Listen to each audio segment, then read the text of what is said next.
And we're back with David Goldstein of Biltmore Loan. And of course, he has been talking about all kinds of amazing finds that people discover or been inherited and just realize that they have so much value. But a lot of ladies, I think ladies who buy higher end handbags realize the value. They maybe not realize that it carries on. They understand it very well, and they're usually very fashion forward. So there's a short lifespan to them. Really? You know, because you're talking about somebody who's on the cutting edge of fashion all the time. So when this bag comes out and then the new version comes out, oh, that was last year's.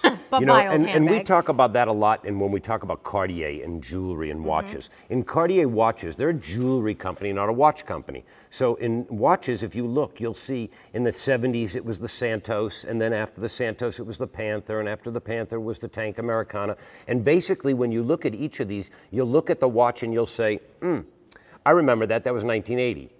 Versus Rolex or Chanel, which is like the Rolex of handbags, or Louis, or Hermes, you're going to see the style does not change. Maybe the colors change a little bit. A slight shift. Very slight shift. Okay. This handbag of Chanel has been out for 40 years. I have to hold this up because I want to get a really pretty look at it. It's so beautiful. It's so It's classic. Chanel, it's right? the flap. Everybody knows it. The boy bag here. And these have really, there'll be very little subtle changes. So what happens is they keep their resale far greater than something that every year they come out with a new style.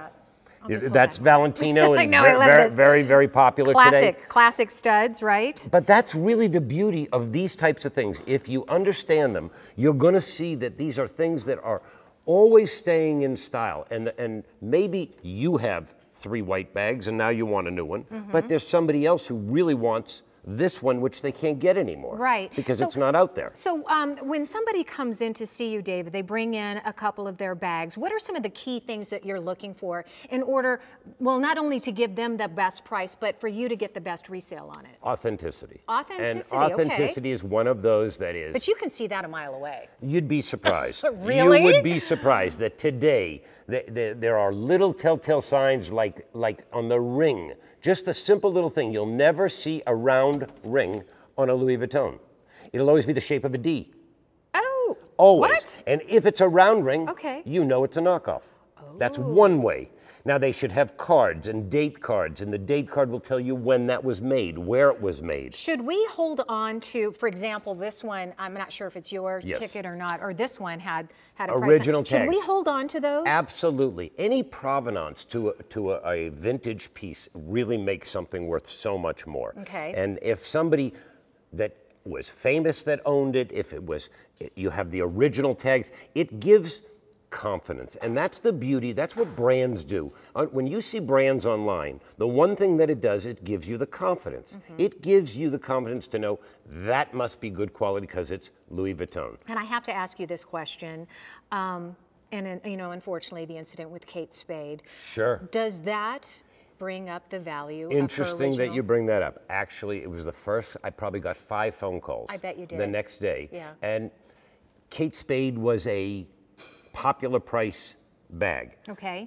Yes, there is more of a market for it today because of that. Yeah. Not something we deal in. We deal in the higher end bags. Okay, there you go. There was the answer to that question. All right, so you might want to find out more. How you can find out the value of some of your precious items, you can email photographs, information to info@biltmoreloan.com, and somebody will get back to you. You can also visit 2 locations, one in Scottsdale, 480-991-LOAN, or Chandler, 480-705-LOAN. That's both 5626 numbers, by the way. Biltmoreloan.com, or saw something on the table today, maybe you're going to see something else that you want to purchase, visit BiltmoreLux.com.